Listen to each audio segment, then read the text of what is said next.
ಅದನ್ನು ಸಾಮಾನ್ಯ ಜನರು ಅದು ಮಾಡಬಾರ್ದು. ಈಗ ನಟ ಏನಿದೆ ಅಂದರೆ ಅವರು ನಡವಳಿಕೆಗಳನ್ನು ಅಭಿಮಾನಿಗಳು ನೋಡ್ತಾ ಇರ್ತಾರೆ, ಅದನ್ನು ಅವ್ರು ಪ್ರಾಮಾಣಿಕ ಮಾಡೋದು ಒಳ್ಳೇದಿತ್ತು. ಬಟ್ ಇದು ಆಗಿರುವಂಥ ಘಟನೆ ನಾನು ಖಂಡನೆ ಮಾಡ್ತೀನಿ, ಇದು ಒಳ್ಳೇದಲ್ಲ. ಯಾಕಂದರೆ ಆ ಕುಟುಂಬಕ್ಕೆ ಆಧಾರ ಇಲ್ದಂಗೆ ಆಯಿತು. ಇವತ್ತು ಒಬ್ಬ ಗರ್ಭಿಣಿ ಹೆಂಗಸಿ ಇವತ್ತು ಇದೇ ಆಗಿದ್ದಾಳೆ, ಆ ಕುಟುಂಬದಲ್ಲಿ ಯಾರು ದುಡಿಯೋರು ಇಲ್ಲದ ಆಗಿದ್ದಾರೆ. ಆ ಒಬ್ಬ ಸಣ್ಣ ವ್ಯಕ್ತಿ ಮೇಲೆ ಅಷ್ಟೊಂದು ಹಲ್ಲೆ ಮಾಡಿ ಕ್ರೂರವಾಗಿ ಮಾಡಿದ್ದು ಖಂಡನೆ. ಅದನ್ನು ಸಾಮಾನ್ಯವಾಗಿದೆ. ಇದೇ ನಮ್ಮ ದರ್ಶನ್ ಅವರೇ ಅಲ್ಲಿಯ DSPಗೂ ಅಲ್ಲಿಗೆ SP ಹೇಳಿದರೆ ಆ ಹುಡುಗನಿಗೆ ಕರೆದು ವಾರ್ನಿಂಗ್ ಮಾಡಿ ಅವನಿಗೆ ಸರಿ ಮಾಡಿ ಕಳಿಸ್ಬೋದಿತ್ತು, ಅದು ಅವಕಾಶ ಇತ್ತು. ಅಂಥ ಒಂದು ಸಣ್ಣ ಘಟನೆಗಳನ್ನು ಹಾಗಂತೇಳಿ ಇವತ್ತು ನಮ್ಮ ಮೇಲೂ ಕಾಮೆಂಟ್ಸ್ ಭಾಳ ಮಾಡ್ತಾರೆ. ಹಂಗಂತೇಳಿ ಯಾರಿಗೆ ಬೈಯೋಕ್ಕಾಗತ್ತೆ ಹೊಡೆಯೋಕ್ಕಾಗತ್ತೆ ಇವೆಲ್ಲ ಮಾಡಬಾರ್ದು. ನಟರಾಗಿ ಜನಸಾಮಾನ್ಯರಲ್ಲಿ ಒಳ್ಳೆ ರೀತಿ ಇರಬೇಕಾದ್ರೆ ಪ್ರತಿ ಮೂವಿ ನೋಡ್ತಾ ಇದ್ದೀರಿ ಅಂತ ಹೇಳಿ ಖಂಡಿತ ನಾನು ನೋಡಿದ್ದೀನಿ. ನೋಡ್ತೀರಾ? ಈಗ ಅದನ್ನು ನೋಡೋಣ. ಈಗ ಏನಂದರೆ ಒಬ್ಬ ದರ್ಶನ್ ಜನಸಾಮಾನ್ಯರಲ್ಲಿ ಇರಬೇಕಾದ ಒಬ್ಬ ನಟರು. ನಾನು ಈಗಲೇ ಹೇಳ್ತೀನಿ, ನಾನು ಎಲ್ಲ ನಟರಿಗೆ ಹೇಳೋದಷ್ಟೇ, ನೀವು ಪಾನ್ ಪಾರಾಗ ಇದು ಕೊಡಬೇಡಿ, ಅಡ್ವರ್ಟೈಸ್ ಕೊಡಬೇಡಿ. ಆಮೇಲೆ ಲಿಕ್ಕರ್ ಅಡ್ವರ್ಟೈಸ್ಮೆಂಟ್ ಕೊಡಬೇಡಿ. ಯಾವುದೇ ಕೆಟ್ಟ ಹೌದು ಆನ್ಲೈನ್ ಗೇಮು ಇವೆಲ್ಲ ಅಡ್ವರ್ಟೈಸ್ಮೆಂಟ್ ಕೊಡಬಾರ್ದು. ಯಾಕಂದರೆ ನಿಮ್ಮ ಫಾಲೋ ಮಾಡ್ತಾರೆ ನಿಮ್ಮ ಅಭಿಮಾನಿಗಳು. ದಯವಿಟ್ಟು ಅಂಥದ್ದು ಮಾಡಬೇಡಿ. ನೀವು ಹೀರೋ ಆಗಿ ಹೀರೋ ಥರನೇ ಇರಬೇಕಂತ ನಮ್ಮ ಅನಿಸಿಕೆ. ನಮಗೆ ಎಲ್ಲ ಕಲಾವಿದರು ಒಂದೇ, ನಮಗೇನು ನಡಿ ಈಗ ಶುರು ಮಾಡೋಣ.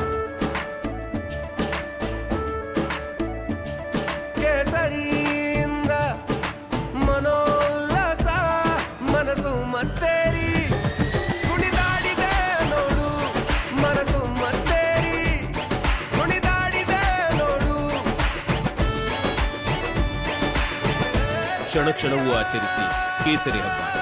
ವಿಮಲ್ ಬಾಯಲ್ಲಿ ಹೇಳಿ ಕೇಸರಿ. ದರ್ಶನ್ ಬೇರೆ, ಇನ್ನೊಬ್ಬ ಬೇರೆ, ಸುದೀಪ್ ಬೇರೆ, ಇನ್ನೊಬ್ಬ ಬೇರೆ ಅಲ್ಲ. ಎಲ್ಲ ಕಲಾವಿದರ ಪಿಕ್ಚರು ನಾವು ಚೆನ್ನಾಗಿದ್ರೆ ನಾವು ನೋಡ್ತೀವಿ ಅಲ್ವಾ. ಆದರೆ ಅಭಿಮಾನಿಗಳು ಅವ್ರವ್ರ ಅಭಿಮಾನಿಗಳಿರ್ತಾರೆ, ಅವರವ್ರ ಅಭಿಮಾನಿಗಳಿಗೋಸ್ಕರ ಇಂಥ ಘಟನೆಗಳು ಇದೆಯಲ್ಲ, ಇದು ಹೀನಾಯ ಕೃತ್ಯ ಅಂತ ನಾನು ಹೇಳಿದ್ರಿ. ನಿಮ್ಮ ಶಾಮನೂರು ಶಿವಶಂಕರ ಪ್ರಸಾದ್ ಅಂತ ಎಲ್ಲರೂ ಕೂಡ ಕಣ್ಣು ವ್ಯಕ್ತಪಡಿಸಿದ್ರು. ಈ ಪ್ರತಿ ಮೂವಿ ನೋಡ್ತಾ ಇದೀವಿ ಅಂತ ಹೇಳಿದ್ರಿ. ಆತ್ಮಸಾಕ್ಷಿ ಪ್ರಾಮಾಣಿಕವಾಗಿ ಇನ್ನು ಮುಂದೆ ಮೂವಿ ನೋಡ್ತೀರಾ ಅಂತ ಅನ್ಸುತ್ತೆ? ಅಲ್ಲ, ಈ ಥರ ಘಟನೆ ಆದಂಥ ಸಂದರ್ಭದಲ್ಲಿ ಒಬ್ಬ ನೈಜ ಹೀರೋ ಈ ಥರ ಖಳನಾಯಕನಾದಾಗ ನಾವು ನೋಡ್ಲಿಕ್ಕೆ ಹೋಗೋದಿಲ್ಲ. ನಾನು ಖಂಡಿತ ನಾನು ಎಲ್ಲ ಪಿಕ್ಚರು ನೋಡಿದ್ದೀನಿ. ದರ್ಶನ್ ಒಂದು ಪಿಕ್ಚರು ನಾನು ಬಿಟ್ಟಿಲ್ಲ, ಎಲ್ಲ ಪಿಕ್ಚರು ನಾನು ನೋಡಿದ್ದೀನಿ. ಒಬ್ಬ ಕಲಾವಿದನಿಗೆ ಎಷ್ಟು ಗೌರವ ಕೊಡಬೇಕು ಅಷ್ಟು ಕೊಡ್ತೀವಿ. ಆದರೆ ಕೆಟ್ಟ ರೀತಿಯ ಕೊಲೆ ಆಗಿರೋದು ಇದು ಭಾಳ ನಿಜವಾಗ್ಲೂ ತುಂಬ ದುಃಖ ಆಗುವಂಥ ಪ್ರಶ್ನೆ. ಯಾಕಂದರೆ ಸಾಮಾನ್ಯ ವ್ಯಕ್ತಿಗೆ ಈ ಥರ ಹೀನಾಯವಾಗಿ ಈ ಥರ ಕೊಲೆ ಮಾಡೋದಿದೆಯಲ್ಲ, ಅಷ್ಟು ಜನ ಸೇರಿ, ಅದು ನಿಜವಾಗ್ಲೂ ಭಾಳ ಬೇಸರ ಸಂಗತಿ. ಅದು ಆಗಬಾರ್ದು ಅಂತ ನಾನು ಮುಂದೆ ನೋಡಲ್ಲ ಮೂವಿನ. ಇಲ್ಲ, ನಾನು ನೋಡ್ಲಿಕ್ಕೆ ಹೋಗೋದಿಲ್ಲ ಇನ್ನು. ಯಾಕಂದರೆ ಈ ಥರ ಕೊಲೆ ಮಾಡಿದಂಥವ್ರ ಮೂವಿ ನಾವು ನೋಡೋದು ತಪ್ಪಾಗುತ್ತೆ. ಆ ಅಭಿಮಾನಿಗಳು ಅವರು ಯಾರಿದ್ದಾರೋ ಅವರು ತಿಳ್ಕೊಬೇಕು. ಜನಸಾಮಾನ್ಯರ ಜೊತೆಗೆ ಹೀರೋ ಥರನೇ ಇರಬೇಕು, ವಿಲನ್ ಥರ ಇರಬಾರ್ದು ಅಂತ ನನ್ನ ಉದ್ದೇಶ. ಸರ್, ಇದು ಅವ್ರು ಬ್ಯಾನ್ ಮಾಡ್ಬೇಕಂತ ಅನ್ಸುತ್ತೆ ಸರ್? ಅದು ಸಿನಿಮಾ ಚೇಂಬರ್ಸ್ ಇದೆಯಲ್ಲ, ಅವ್ರ ತೀರ್ಮಾನ, ನಮ್ಮ ತೀರ್ಮಾನ. ನಾವಂತೂ ಬೇಕಾದ್ರೆ ನೀವು ನೋಡಲ್ಲ ಅಂತ ಬ್ಯಾನ್ ಮಾಡ್ಬೋದು. ಆಡಬೇಕು ಅಂತ ಹೇಳ್ತೀರಾ, ಬೇಡ ಅಂತ ಹೇಳ್ತೀರಾ? ಒಂದು ಮಾತು ಸದ್ಯಕ್ಕೆ ಬೇಡ, ಯಾವುದೇ ಪುನರಚನೆ ಮಾಡೋದು ಬೇಡ ಈಗ. ಯಾಕಂದರೆ ಸರ್ಕಾರದಲ್ಲಿ ಈಗ ಮುಂದಿಟ್ಟು ಹೋಗಬೇಕು, ಸರ್ಕಾರದ ಅಭಿವೃದ್ಧಿವರೆಗೆ ಕೆಲಸ ಆಗಬೇಕು ಅನ್ನೋದು ನಮ್ಮ ಉದ್ದೇಶ. 2 ವರ್ಷ ನಂತರ ಆ ನಂತರ ಕ್ಲಿಯರ್ ಆಗೋದು ಒಳ್ಳೆಯದು. ಆ ನಂತರ ಬೇರೆಯವ್ರಿಗೆ ಅವಕಾಶ ಮಾಡಿಕೊಡೋದು ಒಳ್ಳೆಯದು. ಯಾವಾಗಂತ ಸರ್ ನಿಮ್ಮ ಪ್ರಕಾರ ಒಂದು ಒಳ್ಳೇದಾಗುತ್ತೆ? 2 ವರ್ಷ ಆಗಲಿ, 2 ವರ್ಷದ ನಂತರ ಕ್ಲಿಯರ್ ಮಾಡಬೇಕು. ರಾಜ್ಯ ಮತ್ತು ರಾಷ್ಟ್ರೀಯ ನಾಯಕರು ತೀರ್ಮಾನ ಮಾಡ್ತಾರೆ. 2 ವರ್ಷ ನಂತರ ಹೊಸಬರಿಗೆಲ್ಲ ಅವಕಾಶ ಕೊಟ್ಟರೆ ಸಚಿವ ಸಂಪುಟ ಪುನರಚನೆ ಆದರೆ ಒಂದಷ್ಟು ಒಳ್ಳೇದಾಗುತ್ತೆ ಅಂತ. ಅಂದರೆ ಓಲನ್ಸೋಲು ಎಲ್ಲ ಸಚಿವರು ತೆಗಿಬೇಕಾ ಅಥವಾ ಹೆಂಗೆ ನಿಮ್ಮ ಪ್ರಕಾರ? ಇಲ್ಲ, ಅದು ಅವ್ರ ತೀರ್ಮಾನ. ಅದು ಎಲ್ಲರನ್ನೂ ತೆಗಿಯೋಕ್ಕೆ ಅವ್ರಿಗೆ ಇದಾಗಲ್ಲ. ಯಾರು ನಿಷ್ಕ್ರಿಯ ಆಗಿದ್ದಾರೆ, ಯಾರು ಚೆನ್ನಾಗಿ ಕೆಲಸ ಮಾಡಿದ್ದಾರೆ ಅನ್ನೋದನ್ನ ಆ ನಂತರ ಅವ್ರು ನಿರ್ಧಾರ ಮಾಡಿದ್ರು. ಮುಂದಿನ ದಿನದಲ್ಲಿ ತೆಗೆದು ಒಳ್ಳೆಯದು. ಈಗ ಸಚಿವರು ಮಕ್ಕಳಿಗೆ ಸಂಬಂಧಿಕರು ಕೊಟ್ಟಿರುವಂಥದ್ದು, ಅದರಲ್ಲಿ ನಿಮ್ಮ ಜಿಲ್ಲೆ ಬಂದರೆ ಕೂಡ ನಿಮ್ಮ ಸಚಿವರ ಸಂಬಂಧಿಕರು ಕೂಡ ಕೊಟ್ಟಿರುವಂಥ ಟಿಕೆಟು.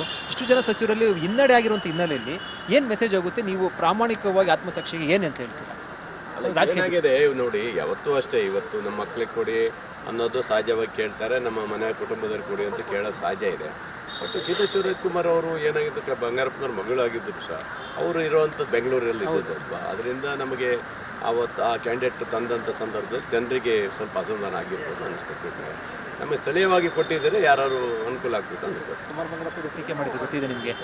ಶಿವರಾಜ್ ಕುಮಾರ್ ಇನ್ನು ಮುಂದೆ ಡ್ಯಾನ್ಸಲ್ಲಿ ಬಂದು ಏನೋ ಜಾತ್ರೆಗಳಲ್ಲಿ ಕುಣಿರಿ ಕೆಲಸ ಇಲ್ಲ ಅಂತ ಅವೆಲ್ಲ ಮಾತಾಡಬಾರ್ದು. ಒಬ್ಬ ಹಿರಿಯ ಒಬ್ಬ ನಾಯಕರಾಗಿ, ಒಬ್ಬ ಬಂಗಾರಪ್ಪನವ್ರ ಮಗಾಗಿ ಶಿವರಾಜ್ ಕುಮಾರ್ ಪಾಪ ಹೆಂಡತಿ ನಿಂತಹ ಸಂದರ್ಭದಲ್ಲಿ ಸಹಜವಾಗಿ ಅವರು ಚುನಾವಣೆ ಬಂದಿದ್ದಾರೆ, ಪ್ರಚಾರ ಮಾಡಿದ್ದಾರೆ. ಅದ್ರಲ್ಲಿ ತಪ್ಪೇನಿದೆ? ಹಂಗಂತ ಒಬ್ಬ ಉತ್ತಮವಾದಂಥ ಸ್ಟಾರ್ ನಟನ ಕೀಳಾಗಿ ನೋಡುವಂಥ ಪ್ರಶ್ನೆ ಇಲ್ಲ. ಶಿವರಾಜ್ ಕುಮಾರ್ ಅವರು ಅವ್ರಿಗೆ ಎಲ್ಲಿ ಕರಿಬೇಕು, ಎಲ್ಲಿ ಡ್ಯಾನ್ಸ್ ಮಾಡ್ಬೇಕಂತ ಅಭಿಮಾನಿಗಳು ಹೇಳ್ತಾರೆ, ಅಲ್ಲಿ ಮಾಡ್ತಾರೆ. ಅವ್ರು ಕಲಾವಿದರು, ಡ್ಯಾನ್ಸ್ ಮಾಡ್ತಾರೆ, ಅದೆಲ್ಲ ತಪ್ಪಿಲ್ಲ. ಇವರು ಕಲಾವಿದರಲ್ಲ. ಕಲಾವಿದರಾಗಿ ಒಬ್ಬ ಕಲಾವಿದರ ಅವಮಾನ ಮಾಡೋದು ನಾನು ಸಹಿಸೋದಲ್ಲ. ಇದು ಕುಮಾರ್ ಬಂಗಾರಪ್ಪಗೂ ಒಳ್ಳೇದಲ್ಲ ಅನ್ನಿಸ್ತದೆ. ಸರ್, ಈಗ ಇದು ಪ್ರಾಮಾಣಿಕವಾಗಿ ಆನ್ಸರ್ ಕೊಡಬೇಕು ತಾವು. ಪೆಟ್ರೋಲ್ ಡೀಸೆಲ್ ಬೆಲೆ ಏರಿಕೆ ವಿರುದ್ಧ ಪ್ರತಿಪಕ್ಷದಲ್ಲಿದ್ದಾಗ ಮಾತಾಡ್ತಾರೆ. ಅಂದರೆ ಓಕೆ, ಇವಾಗ ಏರಿಕೆ ಆಗಿದೆ, ಏನಂತಾರೆ ಆರ್ಥಿಕ ಸಂಪನ್ಮೂಲ ಕ್ರೋಢೀಕರಣ ಇವೆಲ್ಲವೂ ಕೂಡ ಮಾಡುವಂಥ ಒಂದು ಭಾಗ. ಮುಂದೆ ಜಿಲ್ಲಾ ತಾಲೂಕು ಚುನಾವಣೆಯಲ್ಲಿ ಸ್ಥಳೀಯವಾಗಿ ಇದ್ರ ಬಗ್ಗೆ ಒಂದಷ್ಟು ಪ್ರಶ್ನೆ ಮಾಡ್ತಾರೋ ಇಲ್ವೋ, ಪ್ರಾಮಾಣಿಕವಾಗಿ ಹೇಳಬೇಕು. ಈಗ ನೋಡಿ, ಈಗ ಎಲ್ಲ ರೇಟುಗಳು ಜಾಸ್ತಿ ಮಾಡ್ಬೇಕಂತ ಸಂದರ್ಭದಲ್ಲಿ ಒಂದೊಂದ್ಸರಿ ಬರುತ್ತೆ. ಈಗ ಉದಾಹರಣೆ ನೋಡಿ, ಈಗ ನಮ್ಮ ಸಂಪನ್ಮೂಲ ಕ್ರೋಢೀಕರಣ ಇದರಲ್ಲಿ ಇವತ್ತು ಗ್ಯಾರಂಟಿ ಕಾರ್ಡಿಗಾಗಿ ಆಗಿದೆ ಅಲ್ಲ, ಗ್ಯಾರಂಟಿ ಕಾರ್ಡಿಗೆ ವಿಶೇಷವಾಗಿ 3 ಲಕ್ಷದ ಈಗ ಹೇಳಿದಲ್ಲ 71,000 ಕೋಟಿ ಅದು ಈಗಾಗಲೇ ಬಿಡುಗಡೆ ಆಗೋಗಿದೆ. ಅದಕ್ಕೇನು ಸಮಸ್ಯೆ ಇಲ್ಲ. ಮುಂದೆ ಅಭಿವೃದ್ಧಿಗೆ ಇದಕ್ಕೆ ಕ್ರೋಢೀಕರಣ ಮಾಡಬೇಕಾದ್ರೆ ಬೇರೆ ಬೇರೆ ರಾಜ್ಯಗಳನ್ನು ಪರಿಶೀಲನೆ ಮಾಡಿಬಿಟ್ಟು ಸ್ವಲ್ಪ ಏರಿಸಿರ್ತಾರೆ. ಈಗ ಮೋದಿಜಿಯವರು ನೋಡಿ ಹಿಂದೆ ಎಷ್ಟು ಏರಿಸಿದ್ರು, ಗ್ಯಾಸ್ ರೇಟು 400 ರೂಪಾಯಿ ಇದ್ದದ್ದು 1200 ರೂಪಾಯಿಗೆ ಹೋಯ್ತು. ಅದನ್ನು ಯಾರು ಕೇಳುವಂತಾರಿಲ್ವಲ್ಲ. ಹಾಗಾಗಿ ಡೀಸೆಲ್ ಬೆಲೆ ಮೇಲ್ಗಡೆ ಕೆಳಗಡೆ ಕಮ್ಮಿ ಆದರೂ ಮೇಲ್ಗಡೆ ಇಲ್ಲಿ ಕಮ್ಮಿ ಮಾಡಲಿಲ್ಲ, ಅದೇ ರೇಟ್ ಇದೆ ಮತ್ತು ಜಾಸ್ತಿ ಮಾಡಿದ್ದಾರೆ. ಹಾಗೆ ಒಂದು ರಾಜ್ಯ ಸರ್ಕಾರ ಕ್ರೋಢೀಕರಣ ಆಗಬೇಕು. ಆದರೆ ಜನಸಾಮಾನ್ಯರು ಹೊರೆ ಆಗೋದಂತೂ ಬರುತ್ತೆ, ಅದನ್ನು ಸರಿ ಮಾಡ್ಕೊಂಡು ಹೋಗುವಂಥದ್ದು ಆಗಬೇಕಾಗಿದೆ. ಸರಿ ಮಾಡ್ಕೊಂಡಂದ್ರೆ ಈಗ ನೋಡಿ, ಬೇರೆ ಬೆಲೆ ಏರಿಕೆಯನ್ನು ಮಾಡೋಕ್ಕಾಗೋದಿಲ್ಲ. ಈಗ ಉದಾಹರಣೆ, ಈಗ ಲಿಕ್ಕರು ಅಥವಾ ಬಸ್ ದರ ಜಾಸ್ತಿ ಮಾಡಬೇಕು, ಇಲ್ಲಾಂದರೆ ಡೀಸೆಲ್ ರೇಟ್ ಜಾಸ್ತಿ ಮಾಡಿಕೊಂಡು ಕ್ರೋಢೀಕರಣ ಮಾಡುವಂತೆ. ಹಾಗೆ ಬೇರೆ ಬೇರೆ ಇಲಾಖೆಯನ್ನು ಸ್ವಲ್ಪ ಕ್ರೋಢೀಕರಣ ಮಾಡಿಕೊಂಡು ತಗೊಳ್ಳೋದು ಒಳ್ಳೆಯದು ಅನ್ಸುತ್ತೆ. ಈಗ ಸರಿ ಪೆಟ್ರೋಲ್ ಡೀಸೆಲ್ ದರ ಏರಿಕೆ ಆಗಿದೆ, ಜನರಿಗಂತೂ ತೊಂದರೆ ಆಗ್ತಾ ಇರೋದು. ನೀವು ರಾಜಕಾರಣ ಏನು ಸ್ಥಳೀಯವಾಗಿ ಜನರು ಮೀಟ್ ಮಾಡಿದಾಗ ಇದೇ ಪ್ರಶ್ನೆ ಎತ್ತುತ್ತಾರೆ. ಸೊ ಈ ಹಿನ್ನೆಲೆಯಲ್ಲಿ ಈಗ ಮಾಡಿದ್ದು ಓಕೆ, ಜನರು ತೆರಿಗೆ ಹೊರೆ ಆಗಿಲ್ಲ ಅಂತ ಅನ್ಸುತ್ತಾ ಅಥವಾ ಓಕೆ? ನಾವು ನೋಡಿ, ನಾವು ಈಗ ಮಾಡಿರೋದು 3 ಚಿಲ್ಲರೆ ಮಾಡಿದ್ರು. ಕೇಂದ್ರ ಸರ್ಕಾರ ಎಷ್ಟು ಮಾಡಿದಾರಲ್ಲ ಅದನ್ನು ಅವ್ರು ಕಮ್ಮಿ ಮಾಡಿಸಿ, ಅವ್ರು ಕಮ್ಮಿ ಮಾಡಿಸಿದ್ರೆ ನಾವು ಕಮ್ಮಿ ಮಾಡ್ಬೋದಲ್ಲ, ನಾವು ಕಮ್ಮಿ ಮಾಡ್ಬೋದಲ್ಲ. ಕೇಂದ್ರ ನೀವು ಕಮ್ಮಿ ಮಾಡ್ತೀರಿ, ನಿಮ್ಮದೇ ಸರ್ಕಾರ ಇದೆ, 3ನೇ ಟರ್ಮ್ ಬಂದಿದ್ದೀರಿ, ನೀವು ಎಷ್ಟು ಇದು ಮಾಡಿದ್ದೀರಿ. ಈಗ ಡೀಸೆಲ್ ಬ್ಯಾರಲ್ ರೇಟ್ ಎಷ್ಟು ಕಮ್ಮಿ ಆಗಿದೆ ಅಲ್ಲ. ನಾನು ಉದಾಹರಣೆ ಹೇಳ್ತೇನೆ, ನಾನು ಡೀಸೆಲ್ ಅವ್ರು ಪ್ರತಿಭಟನೆ ಮಾಡೋದು ಸಹಜ. ಅವ್ರು ಕೇಂದ್ರದಲ್ಲಿ ಜಾಸ್ತಿ ಮಾಡೋದು ಪ್ರತಿಭಟನೆ ಮಾಡೋಕ್ಕೆ ಹೇಳಿ. ಆವಾಗ ಶೋಭಾ ಮೇಡಮ್ ಅವರು ಗ್ಯಾಸ್ ಹೊತ್ಕೊಂಡು ಹೋರಾಟ ಮಾಡಿದಾರಲ್ಲ, ನಾವು ಮಾಡ್ತೀವಿ ಬಿಡೋಕೆ ಅದಲ್ಲ, ಅದು ಸಹಜವಾಗಿ ಅವ್ರು ವಿರೋಧ ಪಕ್ಷವಾಗಿ ಇವತ್ತು ಜಾಸ್ತಿ ಮಾಡಿದ್ರೆ ಹೋರಾಟ ಮಾಡಲಿಲ್ಲ, ಬೇಡ ಅಟ್ಲೀಸ್ಟ್ ಕಡಿಮೆ ಮಾಡ್ಬೇಕಂತ ಹೇಳ್ತಾ ಇದ್ರು. ನೋಡ್ತಾರೆ, ಯಾವ್ದಾದ್ರು ಬೇರೆದಲ್ಲಿ ಕ್ರೋಢೀಕರಣ ಮಾಡಿದ್ರೆ ಕಮ್ಮಿ ಮಾಡ್ಬೇಕು, ಅವಕಾಶ ಇದೆ. ಬೇರೆ ರಾಜ್ಯಕ್ಕೆ ಇಲ್ಲಿಗೂ ಅದನ್ನ ತುಲನೆ ಮಾಡಿದ್ದಾರೆ. ಅಲ್ಲ, ಬೇರೆ ರಾಜ್ಯಕ್ಕೂ ನಮ್ಮ ರಾಜ್ಯದ್ದು ಇದು ಮಾಡಿದ್ದಾರೆ. 3 ರೂಪಾಯಿ ಏರಿಕೆ ಮಾಡಿದಾರಲ್ಲ, ಒಂದು ಜನರಿತ ದೃಷ್ಟಿಯಿಂದ ಏನಾದರೂ ಕೂಡ ಒಂದು 50 1 ರೂಪಾಯಿ ಕಡಿಮೆ ಮಾಡ್ಬೇಕಂತ ಏನಾದರೂ ಕೂಡ ಕೇಳ್ತೀರಾ, ಮನವಿ ಮಾಡ್ತೀರಾ? ನೋಡ್ಬೇಕು. ಈಗ ಬಸ್ ರೇಟ್ ಜಾಸ್ತಿ ಮಾಡ್ಬೇಕಂತ ಇತ್ತು, CM ಅವ್ರು ಹೇಳಿದ್ರು ಬಸ್ ರೇಟ್ ಜಾಸ್ತಿ ಮಾಡಲ್ಲ, ಅಲ್ಲಿ ಸರಿ ಮಾಡ್ಬೋದು ಅಂತ ಕಾಣ್ಬೇಕು. ಇದು ಸರ್, ನಟ ದರ್ಶನ್ ವಿಚಾರ ಸಂಬಂಧಪಟ್ಟಂತೆ ಸಾಕಷ್ಟು ಚರ್ಚೆ ಆಗ್ತಾ ಇರುವಂಥದ್ದು.